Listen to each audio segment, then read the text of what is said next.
Sir, Modasa તાલુકા Dadhaliya seat number 3 ઉપર અમે ઉમેદવારી કરેલ છે.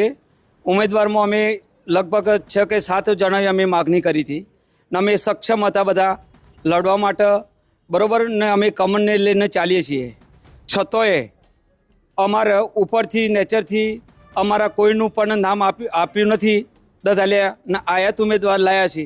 હવે અમારા આજુબાજુના 9 ગામમાં અને 7 બૂથ ઉપર નારાજગી છે ફૂલ કે ભાઈ નીચે સ્થાનિક જ ઉમેદવાર જોઈએ ને. તો કમલમમાં જગદીશભાઈ પ્રમુખ સાહેબે આપણે અત્યારે પણ એવી જાહેરાત કરી છે કે જે વોર્ડમાં જેને પણ વોટ પડતો હોય ને જેનો વોટ હોય એને જ ટિકિટ આપી, છતાંય કઈ રીતે શું થયું છે એની અમને ખબર નથી. પણ અમારી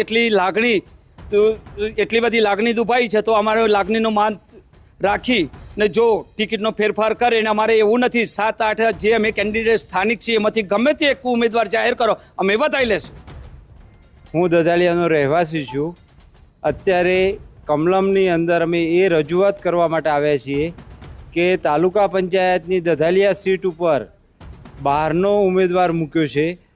એ જગ્યાએ દધાલિયાના 5 થી 6 ઉમેદવારોએ તાલુકા પંચાયતની સીટ લડવા માટે માગણી કરવી હતી, પણ વરિષ્ઠ લેવલથી દધાલિયાના જે 5 થી 6 ઉમેદવારોએ સીટની માગણી કરી હતી એને અવગણીને બહારના ઉમેદવારને અહીંયા થોપી દેવામાં આવ્યો છે.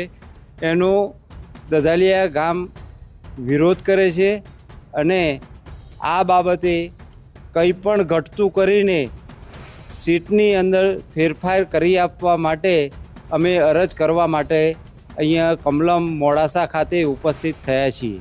તમને આ જગ્યાએ કમલમ આવ્યા છો તો તમને કોઈ મળ્યું અહીંયા? કમલમની અંદર અત્યારે કોઈ સત્તાધીશ છે નહીં. હમણાં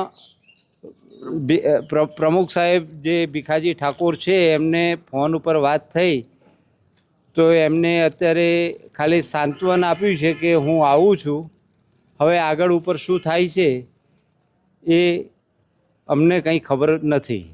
તમારી માંગ નહીં સંતોષવામાં આવે તો તમારું શું સ્ટેપ છે આગળ? જો અમારી માંગ સંતોષવામાં ન આવે તો અત્યારે તો એક જ રજૂઆત થાય કે આ સીટ જો તાલુકા પંચાયત બીજેપીની હારી જાય કે જીતી જાય એના માટે અમે કોઈ જવાબદાર નથી એવો નિર્ણય લઈ શકાય.